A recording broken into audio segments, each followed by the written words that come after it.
तो ये कहानी है एक ऐसे कमजोर लड़के की जिसका नाम शेंजू है, जो कि फ्यूचर में आगे चलकर एक एल्केमिक गॉड बनने वाला है। हालांकि इसके शुरुआत के दिन काफी ज्यादा सख्त गुजरे हैं। इसके अपने ही लोग इसे बुली करते थे, लेकिन फिर भी शेंजू ने कभी हार नहीं मानी और किस्मत इसे दो ऐसी गॉडेस से मिलाती है जिनके पास यिन और यांग डिवाइन वेन मौजूद था, जिस वजह से शेंजू जो कि अब तक रिग्रेट करता हुआ आ रहा था कि उसके पास कोई भी स्पिरिचुअल वेन मौजूद नहीं, रातों रात उसका रिग्रेट खत्म हो जाता है और अब उसके पास द डिवाइन स्पिरिचुअल वेन आ चुकी थी। लेकिन हर ताकत एक बड़ी जिम्मेदारी के साथ आता है। हमारे मेन कैरेक्टर शेंजू की जिंदगी भी ऐसी ही बन जाती है। उसे अप्रीम शक्ति तो मिलती है, लेकिन उसके साथ ही तो बड़े बड़े दुश्मन भी घात लगाकर उसकी इस जर्नी में छिपे बैठे हैं। सो होमीज, ये सीरीज आज ही रिलीज हुई है और इसके लिए मोस्ट ऑफ द दोंगा फैंस न जाने कब से इंतजार कर रहे थे। इस दोंगा का एनिमेशन तो टॉप नॉच है ही है, साथ ही इसकी स्टोरी भी इतनी ही ज्यादा गूज़बम्प वाली है कि तुम फर्स्ट एपिसोड से ही हुक्ड हो जाओगे। इस सीरीज में action, drama, martial art, cultivation, drama सब कुछ है, बस कमी है तो तुम्हारे देखने की। चलो फिर बिना किसी देर के आज के इस ब्रांड न्यू सीरीज का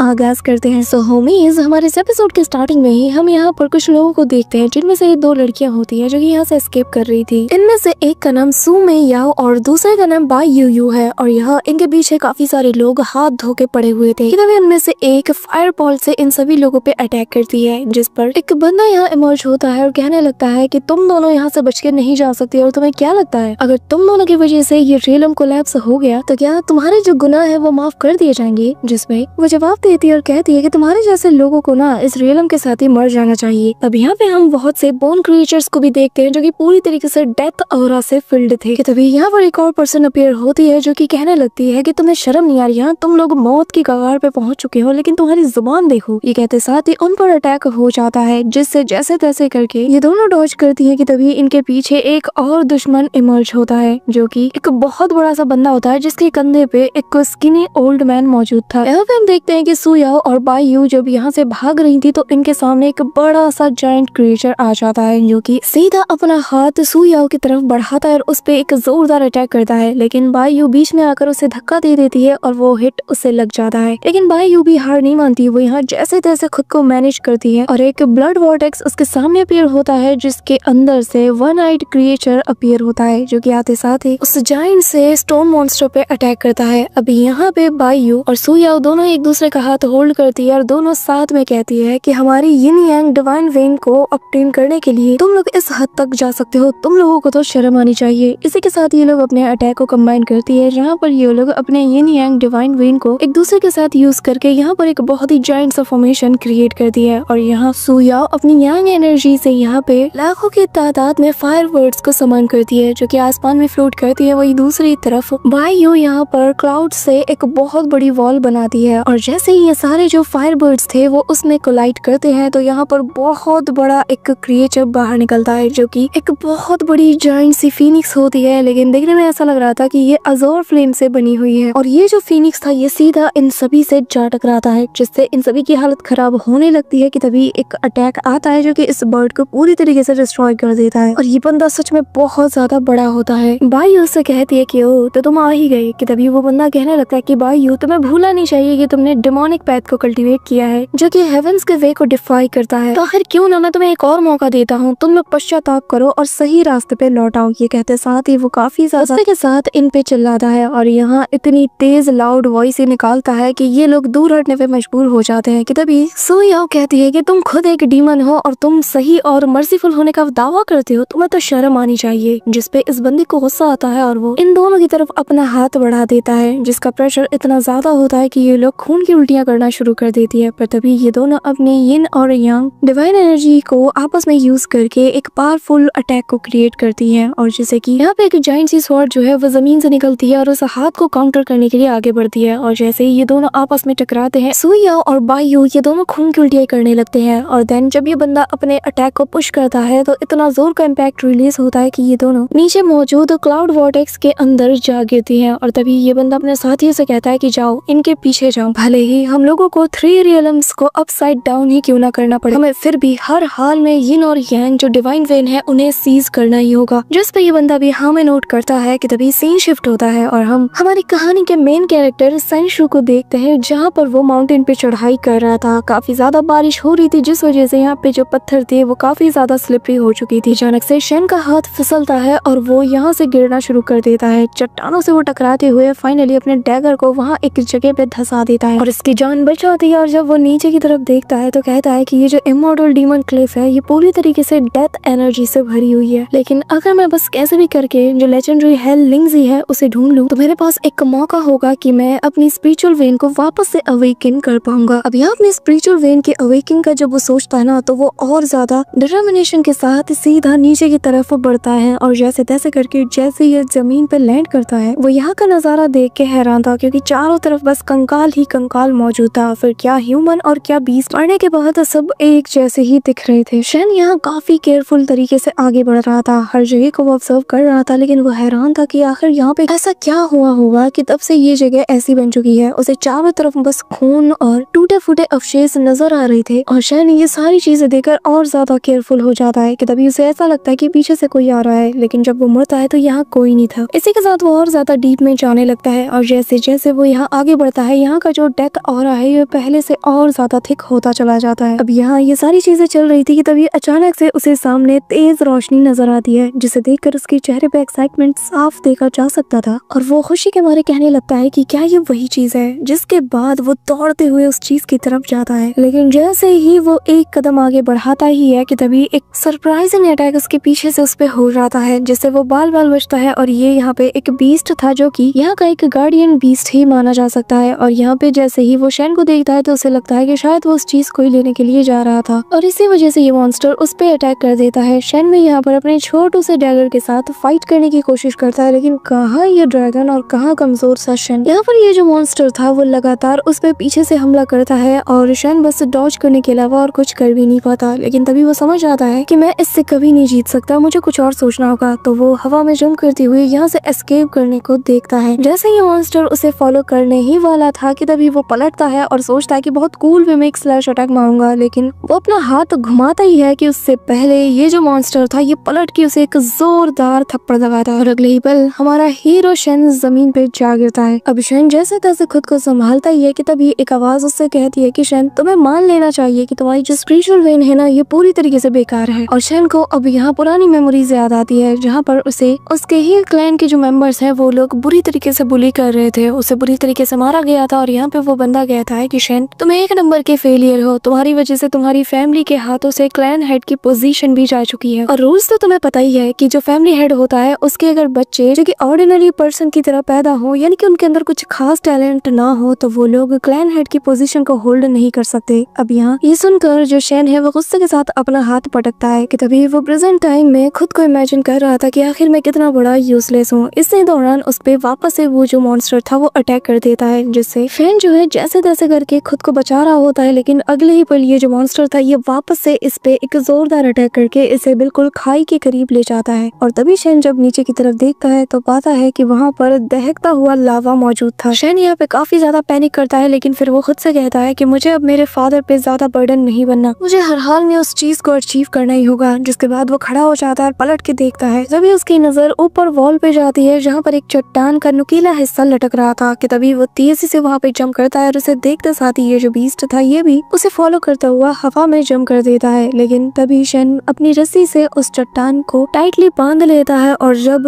ये जो बीस्ट था ये बिल्कुल सही जगह पे पहुंचता है तो वो उस चट्टान को तोड़ के उस बीस्ट के ऊपर गिरा देता है, जिससे वो लावा में जा गिरता है और शेन उस पार पहुंच चुका था। यहाँ पे शेन काफी ज्यादा एक्साइटेड था, वो दौड़ते हुए उस लेजेंडरी हेल लिंग्जी हर्ब की तरफ जाता है जो कि हवा में फ्लोट कर रही थी और देखने में ये काफी ज्यादा खूबसूरत था। वो उसे अपने हाथों से तोड़ता भी है, लेकिन जैसे वो उसे तोड़ता है यहाँ एक और बीस्ट आ जाता है जो कि उसका पीछा करना शुरू कर देता है और यहाँ शेन के ऊपर वो एक के बाद एक ताबड़तोड़ अटैक कर देता है और शेन जो कि गिरते पड़ते जैसे तैसे करके यहाँ से अपनी जान बचाता है और एक छोटी सी गुफा के अंदर जाके छिप जाता है। लेकिन ये जो बीस्ट था ये अपना हाथ उस छोटी सी गुफा के अंदर घुसाता है और यहाँ उसे मारने की कोशिश करता है, लेकिन तभी शेन को इस छोटी सी केव के अंदर तक एक रास्ता नजर आता है जिसे फॉलो करने की वो कोशिश करता है। लेकिन तभी ये बीस्ट उसे पीछे से इतना जोर का अटैक उस पे करता है कि वो खुद को संभाल नहीं पाता और सीधा मुंह के बल जमीन पे जा गिरता है। लेकिन जैसे ही वो अपनी आंखें खोलता है तो वो खुद को बायू के ऊपर पाता है और एक ऐसी जगह पर इतनी खूबसूरत सी लेडी को देखकर वो भी हैरान था कि आखिर मैं हूँ कहाँ। और गाइस ये वही जगह है जहाँ पर बायू और सुयाओ दोनों आ गिरी थी। अब यहाँ पर शेन जो है वो बायू को चेक करता है और कहने लगता है कि अगर ऐसी जगह पे इतनी सुंदर लड़की क्या क्या कर रही है। वो यहाँ से चेक करता है कि जिंदा भी है या मर गई, लेकिन तभी बायू को होश आता है और वो शेन को गलत समझती है और तभी उस पे हमला करती है, जिसे देखते साथ ही शेन यहाँ खुद को बचाने की कोशिश करता है लेकिन नाकाम हो जाता है। और तभी बायू जो कि बहुत ज्यादा कमजोर हो चुकी है वो वापस से अनकॉन्शियस होकर जमीन पे जा गिरती है। अब यहाँ ये देखकर शेन को समझ नहीं आ रहा था कि आखिर यहाँ पे चल क्या रहा है। तभी पीछे से हम सुयाओ को देखते हैं जो कि जैसे तैसे करके बची कुछ हिम्मत के साथ खड़ी होती है और यहाँ इसके करीब आते हुए शेन से कहती है कि यंग मास्टर, वैसे मैं तुम्हें एक बात बता दूं, हम लोग कोई बुरे इंसान नहीं है। तभी यहाँ पर बायू को भी होश आ जाता है। वो कहती है कि हाँ, भले ही हम बुरे इंसान नहीं है, लेकिन एक ऐसा इंसान जो कि हमें गंदी निगाहों से देखे उसे तो हम मार के ही रहेंगे। जिस पे सुयाओ कहती है कि हाँ बिल्कुल, जैसा कि सीनियर सिस्टर ने कहा, हम किसी को बख्शते नहीं है, तो बेहतर यही होगा कि जल्दी से जल्दी अपनी एक्सप्लेनेशन दो। यहाँ पे सुयाओ उसकी हेल्प कर रही थी, लेकिन इस बेवकूफ को समझ नहीं आता और वो काफी देर तक चुप रहता है। पर तभी वो कहता है कि हाँ, वो असल में मेरा नाम शेन जू है, मैं यहाँ पर कुछ स्पिरिचुअल हर्ब्स की तलाश में आया था और एक्सीडेंटली इस जगह पे आ गया जहाँ आप दोनों मौजूद थी। जिसमें सुयाओ हंसती और कहने लगती है कि मेरा नाम सू मेई याओ है, तुम मुझे सिस्टर मेई याओ भी कह सकते हो। लेकिन बायू इससे कन्विंस नहीं थी। वो कहती है कि मेरा नाम बायू है और तुम मुझे कुछ नहीं बुला सकते। अब यहाँ इन तीनों के बीच में एक ऑकवर्ड मोमेंट होता है, जिस वजह से शेन पलटता है और यहाँ से जाने लगता है कि तभी उसका जो बैग था उसके अंदर से वो जो हेललिंगजीस हर्ब थी उसकी स्पिरिचुअल एनर्जी यहाँ पे बायू फील करती है और वो कहती है कि इसके पास वही हेललिंगजी हर्ब मौजूद है, इसे बस मैं मार देती हूँ, जिसके बाद उस हर्ब के जरिए से हम हमारे जितने भी इंजरीज है उन्हें हील कर लेंगे। बायू तो फुल तलवार वलवार निकाल के रेडी थी, लेकिन सुयाओ उसे रोकते हुए कहती है कि सिस्टर, आपको भूलना नहीं चाहिए कि मास्टर ने हमसे क्या कहा था, हमें कभी भी बिना कुछ सोचे समझे कोई काम नहीं करना चाहिए। यहाँ पे हम जेन को देखते हैं जो कि जा रहा था कि तभी बेचारे के अंदर थोड़ी गैरत आती है और इन दोनों लेडीज को ऐसे इंजर्ड हालत में देखकर उसे ख्याल आता है कि जरा मैं इससे पूछूं कि आखिर ये लोग यहाँ पे आई कैसे। और फिर वो इनसे पूछता है, जिसे देखकर सुयाओ एक्टिंग करती है और कहती है कि यंग मास्टर, तुम कितने ज्यादा काइंड हो, शुक्रिया कि तुमने हमसे पूछा। असल में अब मैं क्या बताऊं हमारी दुख भरी कहानी। हम दोनों बहनें यहाँ पर एक स्पिरिचुअल हर्ब की तलाश में आए थे क्योंकि हमारी इंजरीज इतनी ज्यादा है कि कोई आम मेडिसिन इसे हील नहीं कर सकता। लेकिन तुम्हें हमारे बारे में फिक्र करने की जरूरत नहीं है, तुम हमें भूल कर यहाँ से जा सकते हो। दो जवान लड़कियाँ एक ऐसे माउंटेन के अंदर जहाँ पे खतरनाक बीस्ट मौजूद है, लेकिन तुम फिर भी हमें भूल के और हमें यहाँ छोड़ के जा सकते हो। हम मेडिसिन ढूंढ लेंगे, वैसे भी हमारे पास कुछ ही वक्त बाकी है, अगर हमें जल्द से जल्द ट्रीट नहीं किया गया तो हम तो मर जाएंगे। अब यहाँ पे वो खांसते हुए मुंह से खून भी निकालती है और बेचारा ये बुद्धू सा शेन उसकी बातों में आ जाता है और इमीडिएटली अपने आसपास हर चीज तलाश करते हुए कहता है कि चिंता मत करो, मेरे पास कुछ ना कुछ तो जरूर होगा। वो यहाँ पर सब कुछ खंगालता है और दो ऑर्डिनरी हीलिंग पिल्स को बाहर निकालते हुए कहता है कि जल्दी से इन्हें ले लो। लेकिन सुयाओ कहती है कि नहीं, ये हमारे काम में नहीं आएगा, ये तो ऑर्डिनरी पिल्स है, हमारी इंजरीज देखो ये इतनी ज्यादा डीप है कि ऑर्डिनरी पिल्स काम भी नहीं कर सकती। लेकिन हाँ, अगर कोई स्पिरिचुअल मेडिसिन हो जो कि बहुत ही ज्यादा रेयर हो, उससे शायद बात बन सकती है। ये कहते साथ ही वो उसके बैग की तरफ इशारा करती है, जो देख शेन याओ कहता है कि हाँ, मेरे पास एक मेडिसिन तो है। कि तभी वो उस बैग को पकड़ लेता है और मन में कहता है कि नहीं, पर मैं ये नहीं दे सकता, ये हेललिंगजी हर्ब मेरे लिए एक आखिरी मौका है कि मैं जिसके जरिए से अपने स्पिरिचुअल वेन को रिकवर कर सकता हूँ, मैं ये कैसे दे सकता हूँ। बेचारा बहुत बड़ी दुविधा में फंस जाता है। वहीं दूसरी तरफ सुयाओ बायू से भी कहती है इशारों में कि जल्दी से एक्टिंग करो, लेकिन यहाँ पे मुंह बनाती है और इशारों में कहती है कि मुझसे नहीं होगा। पर तभी सुयाओ वापस उससे फोर्स करती है और वो इतनी सस्ती एक्टिंग करती है कि देख के हंसी आ जाएगी। वो यहाँ पे अपने हाथ फैलाती है और जमीन पे गिरने का नाटक करती है। कि तभी यहाँ पे ड्रामा क्वीन सुयाओ उसकी तरफ जाते हुए कहती है कि अरे नहीं, मेरी बहन को क्या हो गया, कोई प्लीज हमारी मदद करो, इसका टेम्परेचर तो बढ़ता चला जा रहा है, लगता है कि जहर अंदर तक फैल चुका है। अरे नहीं, अब मैं क्या करूँ, अब क्या होगा। ये कहते साथ ही वो फूट फूट के रोने लगती है। बेचारा शेन उसके पास जाकर और ज्यादा पैनिक करने लगता है, उसे समझ नहीं आ रहा था कि वो क्या करे। इसके चेहरे पर कंफ्यूजन को देखकर सुयाओ और उसका फायदा उठाती है और जोर जोर से रोते हुए कहती है कि मेरी बहन को बचा लो प्लीज, मैं तुमसे भीख मांगती हूँ। यहाँ पर शेन जो कि बहुत ही ज्यादा काइंड है, वो यहाँ पे आसमान की तरफ देखता है और कहता है कि ठीक है, मैं शेनजू, मैं बिना स्पिरिचुअल वेन के भी ताकतवर हूँ और मैं कोई फेलियर नहीं हूँ। जिसके बाद वो भारी मन के साथ अपने पास से उस हेललिंगजी को बाहर निकालता है और इन्हें ऑफर करते हुए कहता है कि शायद ये काम आ जाए, क्यों ना आप इसे ट्राई करो। अब यहाँ सुयाओ जैसी वो देखती है तो वो भी हैरान थे कि कोई इतना ज्यादा काइंड कैसे हो सकता है। जाहिर है जिन्हें भी इस हर्ब की तलाश है उनके प्रॉब्लम्स भी बहुत ही ज्यादा डिफिकल्ट होंगे, बट स्टिल वो अपनी प्रॉब्लम्स को पीछे छोड़कर उन्हें भुलाकर सामने वाले की हेल्प कर रहा है, जो कि उसका कुछ लगता भी नहीं। इसके बाद वो कहती है कि ये तो बहुत ही ज्यादा रेयर है, तुम फिर भी हमें दे रहे हो। जिसपे वो भारी मन के साथ कहता है कि बस इसे रख लो, वैसे भी हम ह्यूमंस है, मॉडल की लाइफ ज्यादा लंबी नहीं चलती, तो इसलिए मुझे ये नहीं चाहिए। वो उसे दे देता है कि तभी सुयाओ यहाँ पर उस हेललिंगजी हर्ब की थोड़ी सी ताकत जैसे ही बायू की बॉडी में एंटर करती है उसे होश आने लगता है, यानी कि वो अंदर से हील होने लगती है। जाग तो ये पहले से रही थी, बस नाटक कर रही थी। और फिर हमें थोड़ी देर बाद का सीन दिखाया जाता है जहाँ पर सुयाओ और जो बायू है ये दोनों एक दूसरे के आमने सामने बैठी थी और यहाँ सुयाओ उस हर्ब की पावर को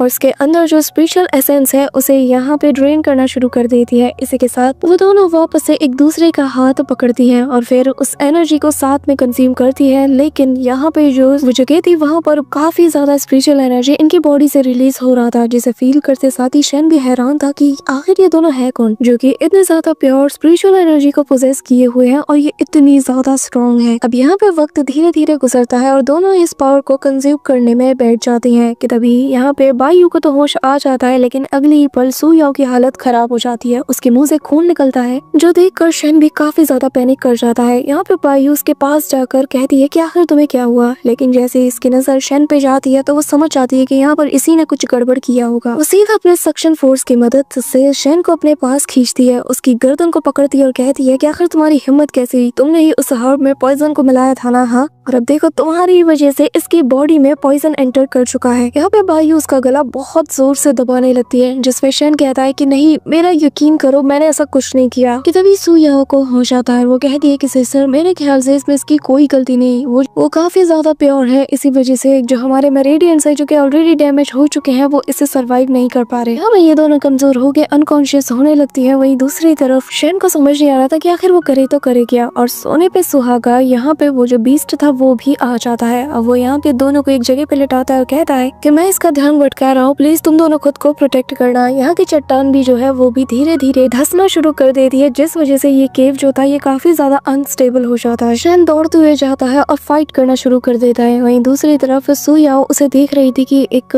अजनबी इंसान उन दोनों को प्रोटेक्ट करने के लिए किस हद तक जा रहा है। बेचारा शेन जो कि खुद की जान नहीं बचा पा रहा था, वो यहाँ पर फिर भी इस बीस्ट से तब तक फाइट करता रहता है जब तक कि यहाँ इन दोनों को भागने का मौका ना मिल जाए। वो उस पर अपने डैगर से भी अटैक करता है, लेकिन इसकी जो मोटी खाल थी वो तो इसका कुछ भी नहीं बिगाड़ पाता। पर तभी ये जो बीस्ट था ये बार बार कभी अपने टेल से कभी अपने हाथ से पैर से शेन को बार बार पटक पटक के मार रहा था। वहीं दूसरी तरफ सुयाओ जैसे तैसे हिम्मत करके बायू के पास जाती है और उसका हाथ पकड़ती है और कहती है कि सिस्टर, अगर हम इस मेडिसिन की पावर को कम नहीं कर पाए तो मुझे डर है कि हम दोनों बहुत ही जल्द मारे जाएंगे। और तभी वो शेन की तरफ देख रही थी जो कि इनके बदले उस बीस्ट से मार खा रहा था। कि तभी वो यहाँ पे जमीन पे अनकॉन्शियस होके गिरने लगता है, लेकिन वो फिर भी खुद को जगाए रखता है। यहाँ पे ये जो बीस्ट था ये अपने फिस्ट से इसे कुचलने की कोशिश करता है, लेकिन शेन फिर भी उसके पैर को थाम कर जैसे तैसे करके मैनेज कर रहा था। और अगले ही पल यहाँ पे गोल्डन कलर की लाइट इमिट होती है और सीधा शेन को अपनी तरफ वो दोनों खींच लेती है। और यहाँ बायू शेन से कहने लगती है कि लड़के, अब तुम्हें इतनी ज्यादा ब्लेसिंग मिलने वाली है जिसके कि शायद तुम लायक भी नहीं। अब इस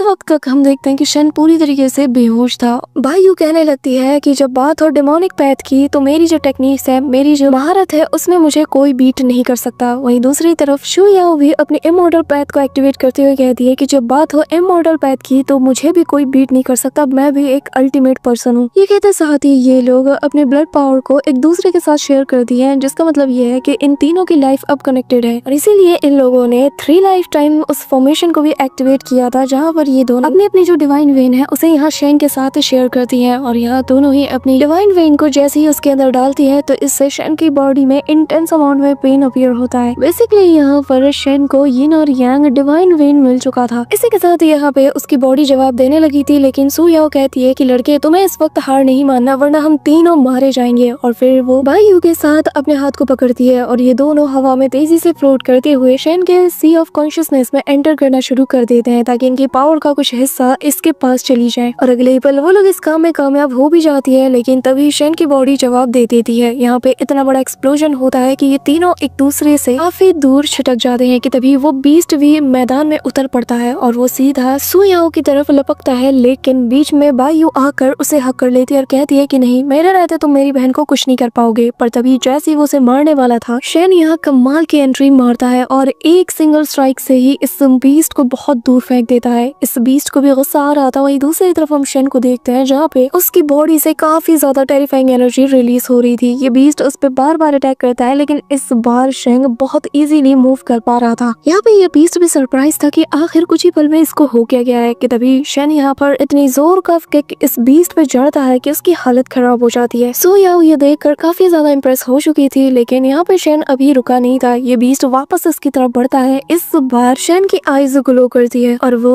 अपनी पावर्स को एक्टिवेट करता है, जहाँ पर वो एक फायर फॉर्मेशन को सेटअप करता है और एक सिंगल इशारे से ही वो इस बीस्ट को बिल्कुल रोस्ट करके रख देता है। ये अटैक इतना ज्यादा डिस्ट्रक्टिव था कि सिर्फ वो बीस्ट ही नहीं बल्कि वहाँ जहाँ जहाँ ये लपटे गई थी वो जगह भी पूरी तरीके से जल के राख हो चुकी थी। अगले ही पल शेन अपनी आंखें खोलता है और वो हैरान था कि क्या अभी अभी जो सब कुछ उसके साथ हुआ, क्या वो सब कुछ सपना था। कि तभी सू याओ उससे कहने लगती है कि चिंता मत करो, हम दोनों मिलकर तुम्हें यहाँ उठा लाए हैं और हम रात के अंधेरे में लाए हैं, इस वजह से किसी ने हमें देखा भी नहीं। लेकिन शेन उसके मन में तो हजार सवाल थे। वो यहाँ एक एक सवाल पूछता है, जिस पे याओ उससे कहती है कि फिलहाल के लिए अपने इनर एनर्जी को क्लीन करने की कोशिश करो। जो सुनकर वो बिल्कुल सेम करता है और तभी वो पाता है कि यार मेरे पास तो स्पिरिचुअल वेन आ गई है और वो भी कोई आम नहीं, बहुत ही ज्यादा रेयर। यहाँ पे वो काफी ज्यादा खुश था कि तभी सू याओ उसके करीब आकर उसे बताती है कि हम दोनों ने दो डिवाइन लेवल की जो स्पिरिट वेन है उसे हमारी बॉडी से तुम्हारी बॉडी तक ट्रांसफर किया है। जो सुनकर वो एक्साइटेड तो था, लेकिन तभी वो पूछता है कि आखिर आप दोनों हो कौन। जिस पे बायू बताती है कि हम दोनों हेवनली डिवाइन रियलम से आए हैं। ये सुनकर जो शेन होता है वो कंफ्यूज था और कहता है कि ये दोनों रियलम तो फॉरबिडन है, स्पेशली हेवनली रियलम से कोई भी मॉर्टल रियलम में नहीं जा सकता और ना ही यहाँ से कोई उस रियलम में, तो आखिर आप दोनों यहाँ पे आई कैसे। तो ज्यादा सवाल करने वाले लड़के वैसे ही पसंद नहीं आते। वो यहाँ पर उसे डराना शुरू करती थी और उसके पैरों के नीचे से डेथ ऑरा उसे फील हो पा रही थी, जहाँ पर अनेक टेंटिकल्स भी बाहर निकल रहे थे। कि तभी यहाँ पर जो सू याओ है वो कहती है कि हम बस ये बताना चाहते हैं कि हमारे बारे में तुम किसी को भी मत बताना।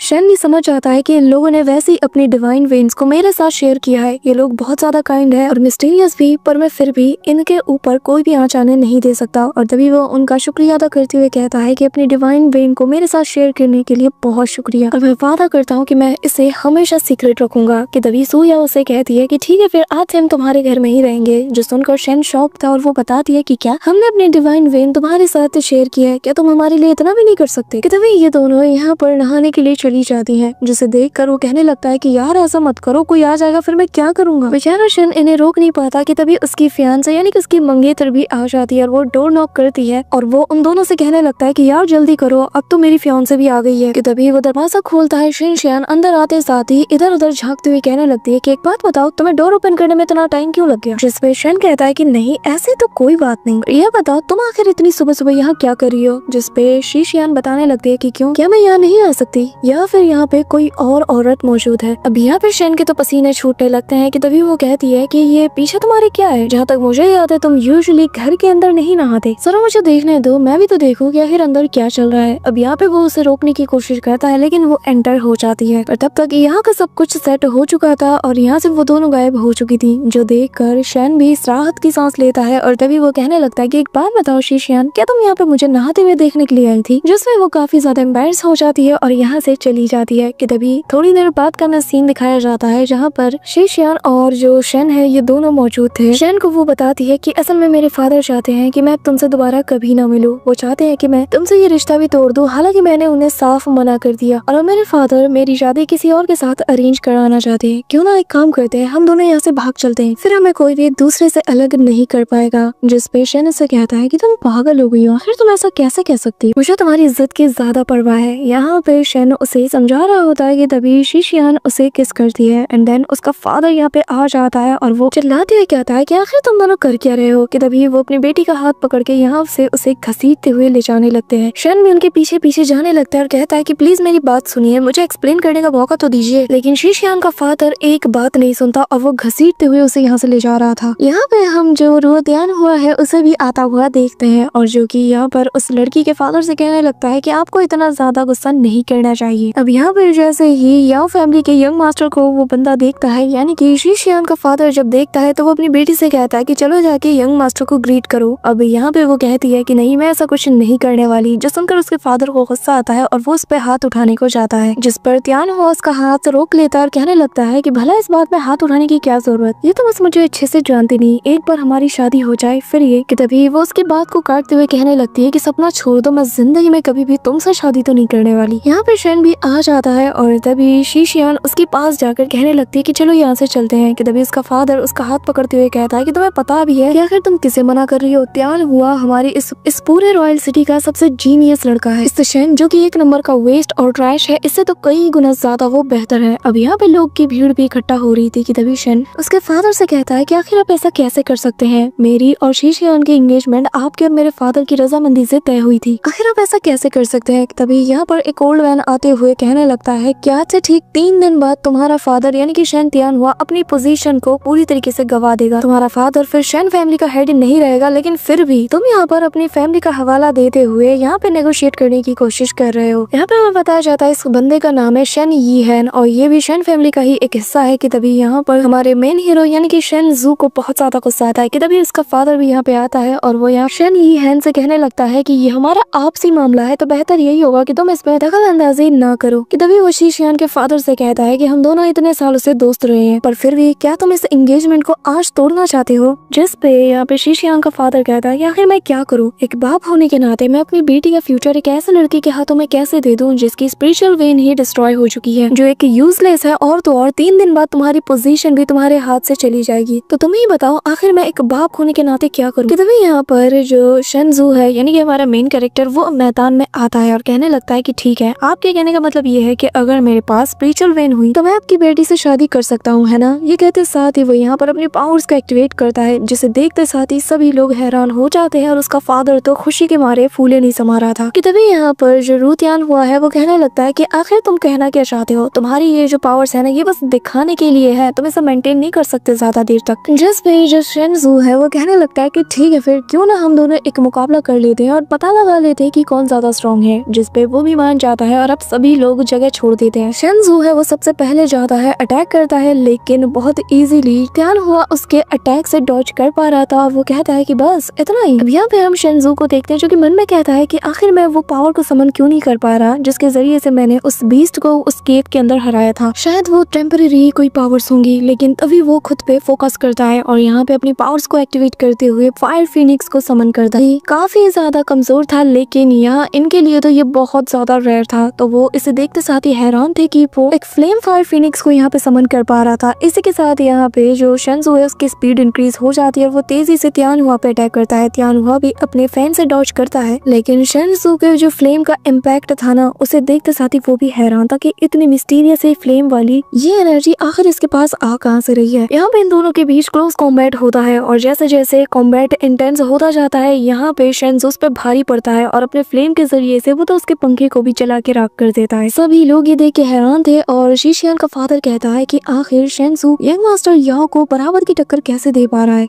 यहाँ पे हम देखते हैं कि अब दोनों एक दूसरे पे फाइनल अटैक करते हैं, जो कि इतना ज्यादा खतरनाक था कि जो शन जू है वो उस अटैक के इम्पैक्ट से दूर गिरा चला जाता है, लेकिन शीशियान आके उसे संभालती है। वहीं दूसरे जो यंग मास्टर त्यान हुआ है उसका हाथ भी बर्न हो जाता है, लेकिन वो किसी को दिखा नहीं रहा था। लेकिन वहाँ मौजूद छोटी लड़की जब ये देखती है तो जोर जोर से हंसती है, जिस वजह से उसे काफी ज्यादा गुस्सा आता है। पर तभी वो यहाँ पर शन जू से कहने लगता है कि मैं समझ गया, तुम्हारी जो स्पिरिचुअल वेन है वो कोई फेक नहीं बल्कि ये जेन्युइनली अब ठीक हो चुकी है, इसीलिए अब मैं यहाँ से जा रहा हूँ, मैं तुम्हें आगे से डिस्टर्ब नहीं करूंगा। ये कहते साथ ही वो यहाँ से चला जाता है क्योंकि सभी लोग उसका मजाक उड़ा रहे थे। यहाँ पर हम देखते हैं कि शीशियान का फादर भी उसे ले जाने की कोशिश करता है, लेकिन वो शन जू के पीछे जाके छिप जाती है। इस वजह से उसका फादर भी अब कुछ नहीं कर पा रहा था। वहीं दूसरी तरफ शीशियान से शन जू कहता है कि चिंता मत करो, अब हमें कोई भी एक दूसरे से अलग नहीं कर पाएगा। अब यहाँ से वो भी शर्माती हुई चली जाती है कि तभी शन जू अपने फादर से कहता है कि अब जबकि मेरी स्पिरिचुअल वेन एक्टिवेट हो चुकी है तो मुझे लगता है कि आपकी पोजीशन को अब कोई भी चैलेंज नहीं कर पाएगा, है ना। जिसमें उसका फादर कहता है कि मेरे बच्चे, एक बार अगर सवाल उठ जाए ना तो इसका जवाब तो हमें देना ही होगा, और आज से 3 दिन बाद जो कंपटीशन होगा उसका जो विनर होगा वही हमारी शन फैमिली को आगे चल के लीड करेगा। अब यहाँ पे सीन शिफ्ट होता है और हम त्यान हुआ और उसके फादर को देखते हैं, जहाँ पर वो गुस्से से तिल मिला रहा था और कहने लगता है कि आखिर वो यूजलेस ट्रैश, आखिर उसके पास पावर कहाँ से आ गई। यहाँ पे शन यी हैन उससे कहता है कि चिंता मत कीजिए यंग मास्टर, आपके पास तो याओ फैमिली का भी सपोर्ट है और मैं अपनी लॉयल्टी याओ फैमिली को ही सपोर्ट करता हूँ, चिंता मत कीजिए, ये पूरा का का पूरा कैपिटल एक दिन आपकी मुट्ठी में होगा। अब यहाँ पर वो उसे एक स्टोन टोकन देते हुए कहता है कि तुम्हें पता है कि आखिर तुम्हें शेन फैमिली के साथ क्या करना है। ये कहते साथ ही वो हंसने लगता है और मन में कहता है कि शेंजू अब बस तुम देखते जाना कि कैसे जो तुमने आज किया है इसके लिए तुम सारी जिंदगी पछताते रहोगे। वहीं दूसरी तरफ हम शेंजू को देखते हैं जहाँ पर वो जैसे अपने घर में एंटर होता है तो सू याओ और बायू दोनों को ढूंढना शुरू कर देता है कि तभी उसके सामने ये दोनों स्पिरिट फॉर्म में आती हैं जो कि काफी ज्यादा छोटी होती है। और ये देखकर शेंजू कहता है कि आखिर आप दोनों को हुआ क्या है, जिस पे सू में याओ बताने लगती है कि असल में ये जो तुम रिंग देख रहे हो ये एक यिन यांग डिवाइन रिंग है। हमने बस अपने स्पिरिट को इसके साथ अटैच किया है। हम अंदर है और इस वक्त हम लोग एक सोल के फॉर्म में है ताकि कोई और हमें देख ना पाए। और क्योंकि तुमने हमारी डिवाइन वेन को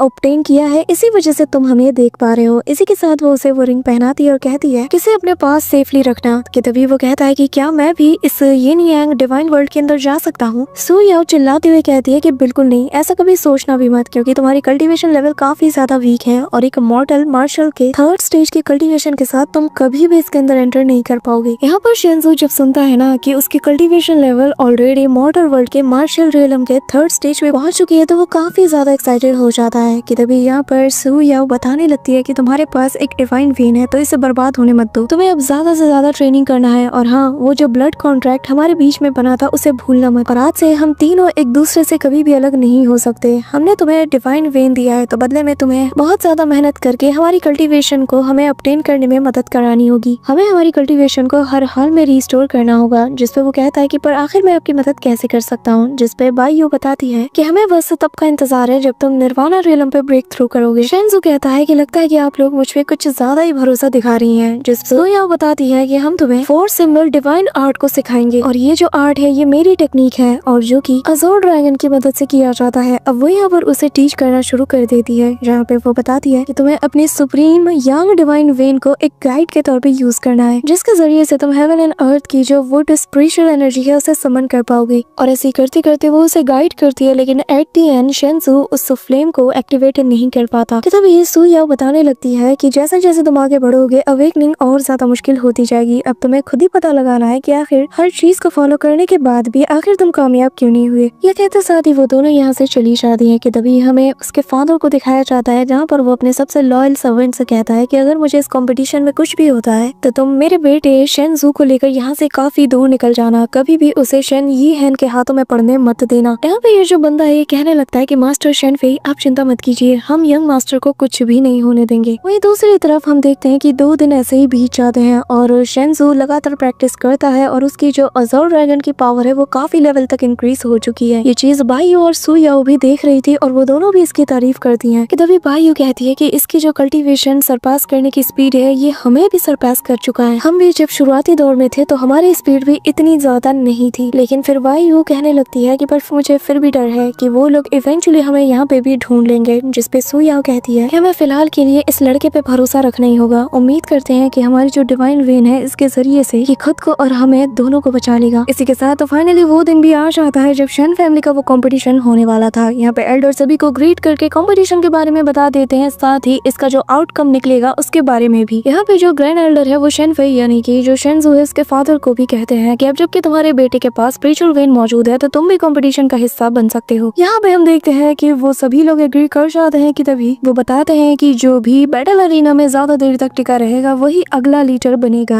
शी चियान का फादर वापस अपनी बेटी को समझाना शुरू कर देता है और कहने लगता है कि देखो जो शेन फेई है वो भले ही स्ट्रॉन्ग क्यों ना हो लेकिन उसका बेटा उसकी सबसे बड़ी डिसएडवांटेज है और बाकी के जो 2 क्लैन मेंबर्स हैं शेन यी हैन और शेन हो है इनके सामने तो वो बिल्कुल भी नहीं टिक पाएगा। यहाँ पे हम देखते हैं कि 2 लोगों के खिलाफ एक बंदा, ये तो सरासर नाइंसाफी है। यहाँ पे शेंजू भी अपने फादर से कहता है लेकिन उसका फादर कहता है कि वक्त हमारे खिलाफ है और मैं करंट लीडर हूँ तो मैं पीछे नहीं हट सकता। मैदान में अब वो उतरता है। यहाँ पे सबसे पहले जो शेंग होंग ही है वो आता है और वो आते साथ ही कहता है कि अभी भी वक्त है, सरेंडर कर दो। हो सकता है मेरा भाई तुम्हें और तुम्हारे बेटे को यहाँ क्लैन में किसी जगह पे रहने के लिए जगह दे दे। ये कहते साथ ही वो उस पे अटैक कर देता है लेकिन उसके स्वॉर्ड अटैक जो कि बहुत ही ज्यादा कमाल के थे लेकिन शेन फेई भी उसके हर एक अटैक से डॉज कर रहा था। अब सू याओ कहने लगती है कि तुम्हारा फादर इस वक्त 6th लेवल के किसी वॉरियर से फाइट कर रहा है। तुम्हारा फादर स्ट्रॉन्ग तो है लेकिन एक साथ 2 बंदे को हैंडल करना ये मुश्किल होगा। अब यहाँ पे होंग ही उस पर काफी सारे स्लैश अटैक करता है, इवन कि उसके पीछे से भी अटैक करता है जो देखकर शेंजू को भी फिक्र हो रही थी। तभी उसका फादर यहाँ पे वज्रा टाइगर को अपीयर करता है जो कि उसके स्लैश अटैक को काउंटर करता है और इतना पावरफुल इम्पैक्ट रिलीज करता है कि ये बंदा दूर उड़ता चला जाता है, पर तभी पीछे से आकर शन फेई उसे बहुत बुरी तरीके से मारता है और बचा कुछ काम यहाँ उसकी जो टाइगर थी उसकी टेल कर देती है और उसे दूर पटक देती है। भाई है वो उसे इशारा करता है और वो डेमोनिक सेक्ट का वो जो आर्टिफैक्ट था वो उसकी तरफ थ्रो करता है और ये स्टोन बिल्कुल अपनी टेरिफाइंग एनर्जी को रिलीज करते हुए किसी धारदार तलवार की तरह शन फेई के पेट के आर पार हो जाता है और वो बुरी तरीके से इंजर्ड हो जाता है कि तभी ग्रैंड एल्डर भी मैदान में आकर उस बंदे से कहने लगते हैं कि तुमने ये ठीक नहीं किया। यहाँ पर शन यी हैन मैदान में आकर सबके सामने अच्छा बनने के लिए कहने लगता है कि इससे तो मैं खुद सजा दूंगा और फिर वो अपने भाई के पास जाकर उसके सामने अच्छा बनने का नाटक करता है, लेकिन वो उसकी स्पिरिचुअल वेन को ही डिस्ट्रॉय कर देता है और सभी के सामने महान बन जाता है कि देखो मैं रूल्स को फॉलो करने वाला हूँ, भले ही गुनहगार मेरा भाई ही क्यों ना हो, लेकिन मैं रूल्स के अगेंस्ट नहीं जाता और रूल्स के अकॉर्डिंग ही मैंने उसको सजा भी दे दी। अब कंपटीशन को आगे शुरू करते हैं। शन सू कहता है कि मेरे फादर ऑलरेडी इंजर्ड है, आखिर वो तुमसे कैसे फाइट कर सकते हैं, जिस पे वो कहने लगता है कि बहाने बनाना बंद करो, लेकिन हाँ अगर तुम्हारा फादर सरेंडर कर दे तो मैं उससे फाइट करूंगा भी नहीं। यहाँ पर शन सू को ये सुन के काफी गुस्सा आता है, लेकिन उसका फादर उसे रोकता है और कहता है कि चिंता मत करो, तुम्हारा फादर एक छोटे मोटे आर्टिफैक्ट से कभी नहीं मरने वाला। अब यहाँ पे जो शन फेई है वो आगे बढ़ता है और अपने लॉयल सर्वेंट से कहता है कि मेरे बेटे को यहाँ से दूर ले जाओ और वो भी उसे दूर ले जाने लगता है कि तभी शन फेई फील करता है कि वो पहले से और ज्यादा कमजोर हो चुका है और तभी वो शन यी हैन से कहता है कि अब जबकि हम दोनों एक दूसरे के आमने सामने हैं, मैं तुम्हें दिखाता हूँ कि मेरी ट्रू स्ट्रेंथ क्या है। कहते साथ ही वो अपने पावर्स को एक्टिवेट करता है, जिसके इम्पैक्ट को फील करते साथ ही यहाँ पर शन यी हैन काफी ज्यादा डर जाता है, लेकिन अगले ही पल जो शन फेई है वो बहुत बुरी तरीके से वीक पड़ने लगता है। वो अपनी स्पिरिचुअल एनर्जी को भी गैदर नहीं कर पाता कि तभी बार बार कोशिश करने के चलते उसके मुंह से ब्लड मिस्ट बाहर निकलता है और उसके बॉडी पर कुछ डार्क पैटर्न्स बनने लगते हैं और वो जमीन पे अनकॉन्शियस होकर गिरने लगता है। ये देख कर सभी की सांसें थम जाती हैं और तभी यहाँ पे शन सू दौड़ते हुए अपने फादर के पास आता है। उसे उसकी हालत देखकर काफी ज्यादा गुस्सा आता है और वो रोने लगता है कि तभी यहाँ पर जो शन यी है वो बेशर्मों की तरह ग्रैंड एल्डर से कहता है कि अब जबकि यहाँ पे शन फेई फाइट नहीं कर सकता तो क्या विनर का नाम अनाउंस कर सकते हैं। जिस पर वो जैसे ही अनाउंस करने वाला था कि तभी शन सू कहने लगता है कि रुकिए, अभी मैच खत्म नहीं हुआ। जिसके बाद वो अपने फादर के लॉयल सर्वेंट से कहता है कि तुम प्लीज मेरे फादर को यहाँ से दूर ले जाओ, मैं खुद यहाँ पर अपने बाप की जगह पे लड़ूंगा। ये सुनकर सभी लोग काफी ज्यादा एक्साइटेड थे कि तभी ग्रैंड एल्डर उसे रोकते हैं और कहने लगते हैं कि तुम इसके मैच के नहीं हो, अपनी जान फालतू में खतरे में मत डालो। कि तभी शन यी हैन जो कि चाहता ही था बाप बेटे को रास्ते से हटाना, तो वो कहता है कि ग्रैंड एल्डर अब जबकि वो चाहता ही है फाइट करना तो करने दीजिए ना। ग्रैंड एल्डर मान जाते हैं, लेकिन शन यी हैन से साफ कह देते हैं कि अगर इसकी जान को कुछ भी हुआ ना तो इसके जिम्मेदार तुम होगे। जिसके साथ ही यी हैन कहता है कि एक मामूली सा मॉडल मार्शल रिलम का थर्ड स्टेज का कल्टीवेटर जिसे कि अपनी जगह का पता ही नहीं, उसे आज मैं एहसास दिलाऊंगा। ये कहते साथ ही वो उस पूरी जगह को फ्रीज कर देते हैं और बहुत से आइस लैंचेस से शन सू पे अटैक करते हैं, लेकिन वो भी अपनी पावर्स को एक्टिवेट करते हुए हर एक अटैक को डॉज करते हुए शन यी हैन के करीब जाता है, लेकिन वो यहाँ पर अपने आइस से एक शील्ड को प्रिपेयर कर लेता है जिस वजह से कोई भी अटैक उस तक पहुंच ही नहीं पाता। शन भी फ्रस्ट्रेट हो जाता है और वो ऊपर नीचे दाएं बाएं हर एक डायरेक्शन से पंचेस करता है, लेकिन ये जो शील्ड थी ना आइस की, ये बार बार उसके पैथ को ब्लॉक कर रही थी। और तभी वो अज़ोर ड्रैगन क्लॉ को एक्टिवेट करते हुए उससे अटैक करता है, जिससे वो उसके शील्ड को तोड़ देता है। सभी लोग सरप्राइज थे और यहाँ पे जो ये है ना वो भी कहता है कि ओह तुम्हारे पास 2 एट्रीब्यूट्स हैं, हाँ, लेकिन फिर भी कितने अफसोस की बात है। ये कहते साथ ही वो अपने आइस डोमेन को यूज करता है, जिससे यहाँ पे पूरा जगह आइस में फ्रीज हो जाता है। साथ ही बड़े बड़े आइस लंचेस उस पे से निकल कर अटैक करते हैं, लेकिन जो शन सू है वो उससे डॉज करता है। कि तभी वो यहाँ पर एक आइस बॉल को भी उसकी तरफ थ्रो करता है, जिससे शन सू काफी दूर जा गिरता है। अब यहाँ उसकी मंगेतर को भी काफी ज्यादा डर लगता है कि तभी यहाँ पे ये जो ओल्ड मैन था ये बिल्कुल भी रुकता नहीं। वो यहाँ पे बहुत बड़े बड़े आइस नीडल को बनाकर चारों तरफ से शन सू को घेरता है और एक आइस नीडल को अपने हाथ में लेते हुए उसके हाथ के अंदर धसा देता है। बाकी के जो नीडल्स थे वो उसके पीठ में जाके धस जाते हैं, जिससे वो बहुत बुरी तरीके से इंजर्ड था। यहाँ पे ये हैन कहता है कि तुम्हारे जैसा बदतमीज लड़का जो कि अपने एल्डर्स और सुपीरियर्स को रिस्पेक्ट देना नहीं चाहता, उसे तो जिंदा रहना ही नहीं चाहिए। अब वो यहाँ पर बहुत ही बेरहमी के साथ काफी सारे आइस नीडल्स को उसकी बॉडी में इंसर्ट कर देता है। यहाँ पे ये देखकर उसकी मंगेतर से रहा नहीं जाता और शीशियान दौड़ते हुए उसके पास जाती है, लेकिन उसका फादर उसे रोकते हुए कहता है कि हम इसमें कुछ नहीं कर सकते, ये उनका फैमिली मैटर है। अब यहाँ पे सो याओ और बायू भी ये नजारा देख रहे थे, उन दोनों को भी उसकी फिक्र हो रही थी कि तभी यहाँ पर ये हैन एक आखिरी नीडल को बनाकर सीधा उसकी तरफ थ्रो करने वाला था, जो देखकर ग्रैंड एल्डर कहते हैं कि शन ये हैन रुक जाओ, तुम ऐसा नहीं कर सकते, लेकिन वो फिर भी शन की तरफ उसे बढ़ा देता है और वो उम्मीद कर रहा था कि अब वो मारा जाएगा। सभी लोग अपनी आंखें फेर लेते हैं क्योंकि इतना दर्दनाक नजारा किसी से देखा नहीं जा रहा था। कि तभी यहाँ पे बेशर्मी के साथ ही हैन कहता है कि ग्रैंड एल्डर अब आप अनाउंस कर सकते हैं कि आखिर विनर कौन है। कि तभी शन सू को होश आता है और वो कहता है कि नहीं, अभी मैं हारा नहीं हूँ। कि तभी सू याओ बाहर आती है और कहती है कि तुम्हें इस चीज के लिए अपनी जान को खतरे में नहीं डालना, जिसपे वो कहता है कि आखिर तुम क्या बोल रही हो, इसने गलत तरीका यूज करके मेरे फादर को हराया है, उनकी जान भी खतरे में आ चुकी है, आखिर मैं यहाँ से पीछे कैसे हट सकता हूँ। तभी वो अपनी पावर्स को एक्टिवेट करके फ्लेम के जरिए से सारे क्रिस्टल को बर्न कर देता है। ये देखकर यीहन वापस से उस पर हमला करता है और इस बार बहुत बड़े बड़े आइस ब्लॉक से वो उस पर अटैक करता है, लेकिन वो यहाँ हवा में उड़ते हुए अपने दोनों स्पिरिट वेन की ताकत को एक्टिवेट करता है। यहाँ पे हम एक डिवाइन ड्रैगन को देखते हैं जो कि सारे के सारे आइस ब्लॉक्स को डिस्ट्रॉय करते हुए यीहन की तरफ बढ़ रहा था और घुमा के एक जोरदार पंच जड़ता है कि जिससे ये बंदा बहुत दूर तक खिसका चला जाता है, उसके मुंह से खून भी निकलता है और अब उसे बहुत ज्यादा गुस्सा आता है और वो यहाँ पर अपने आइस पाइथन को क्रिएट करके उसे बहुत बुरी तरीके से मार पड़वाता है। यहाँ पे शेन की फिजिकल कंडीशन बहुत बुरी हो चुकी थी। सोया उससे कहती है कि तुम अपने कल्टीवेशन लेवल के हिसाब से इसे कभी भी नहीं हरा सकते, जिसपे वो अपने पावर्स को एक्टिवेट करते हुए कहता है कि जब तक मैं इसे ट्राई ना कर लूं मैं हार कैसे मान सकता हूँ। कि तभी वो अपने फायर ड्रैगन टेक्निक का वापस से यूज करता है, लेकिन फिर भी कोई काम नहीं आता क्योंकि ये ओल्ड मैन यीहन बहुत ही ज्यादा स्ट्रॉन्ग था। वो अपने पाइथन के जरिए से इसे बहुत बुरी तरीके से मारता है। वो याओ ये नजारा देख रही थी और वो काफी ज्यादा गुस्सा भी थी, साथ ही वो कहने लगती है कि आखिर हमें किस चीज का इंतजार है। कि तभी यहाँ पर यीहन सीधा जाकर शेनजू को उसके गले से पकड़ लेता है, पर तभी शेनजू उसके मुंह पे थूकता है, जिससे उसे गुस्सा आता है और वो इसे बहुत बुरी तरीके से पटक पटक के मारता है। यहाँ तक कि वो उसके पाम में आइस नीडल को भी घुसा देता है, जिससे शेनजू को बहुत पेन होता है। ये देखकर सुया उसे रहा नहीं जाता और वो अपनी बहन से कहती है कि सिस्टर आज के बाद आप इस लड़की की बॉडी की देखभाल करेंगी, जिस पे बायू कहती है कि आखिर तुम क्या प्लान कर रही हो। कि तभी यहाँ पर जो यीहन है उसने एक बहुत बड़े से आइस बॉल को सीधा शेनजू की तरफ थ्रो कर दिया था, उसकी बॉडी से हिट हो जाता है। यहाँ पर एक बहुत बड़ा धमाका भी होता है, जिससे सभी लोग डिसअपॉइंट हो जाते हैं और सभी लोगों को उम्मीद थी कि काश शेनजू इतना स्ट्रगल करने के बाद एट द एंड जीत ही जाता, लेकिन सभी लोग निराश थे। शीशियान तो काफी ज्यादा उदास थी, उसे यकीन ही नहीं हो रहा था कि इस वक्त उसके सामने शेनजू की ये हालत है। कि तभी शेनजू की बॉडी से एक बहुत इंटेंस अमाउंट में टेरिफाइंग फ्लेम बाहर निकलती है और उसके नीचे एक ऐसा फॉर्मेशन जो कि यांग डिवाइन वेन से बना है वो एक्टिवेट हो जाता है और इतनी टेरिफाइंग लाइट यहाँ पे रिलीज होती है कि लोग अपनी आंखें खुली तक नहीं रख पाते। कि तभी यहाँ पे हम शेनजू को देखते हैं, उसकी बॉडी हवा में फ्लोट करती है और वो खुद को एक अलग ही कॉन्शियसनेस में पाता है, जहाँ पे उसके सामने सुया हवा में फ्लोट करती हुई आती है और आकर सीधा उसे हक कर लेती है। एंड देन जैसे वो उसे किस करने वाली थी, यहाँ पे उसकी सोल पावर पूरी तरीके से उसकी बॉडी के साथ फ्यूज हो जाती है और यहाँ उसके बॉडी के अंदर इतना ज्यादा एनर्जी आता है, इतनी सारी पावर आती है कि वो उन्हें होल्ड नहीं कर पाता और वो जैसे ही उन्हें रिलीज करता है तो उसके कॉन्शियसनेस के अंदर काफी सारे मार्शल स्पिरिट्स की पावर भी आ जाती है और पूरा का पूरा उसका लुक भी चेंज हो जाता है। उसकी बॉडी फ्लेम में कवर होती है, उसके हेयर्स भी दिखने में काफी ज्यादा कूल लगते हैं और जो टेरिफाइंग एनर्जी उसने रिलीज की थी ना, उससे यीहन तक दूर छिटक जाता है और वो हैरानी के साथ बस शेनजू की तरफ देखे जा रहा था। जिसके बाद हम शेनजू को देखते हैं जहाँ पर उसकी बॉडी फ्लोट करती है और वो अपनी आंखें खोलता है, जिसके अंदर फुल किलिंग इंटेंट नजर आ रहा था। So that's it for today guys. I hope कि तुम सबको आज की वीडियो काफी ज्यादा पसंद आई होगी। अगर हाँ तो वीडियो को लाइक करना, चैनल पे नए हो तो सब्सक्राइब करना। तो मिलते हैं नेक्स्ट वीडियो में, तब तक के लिए बाय।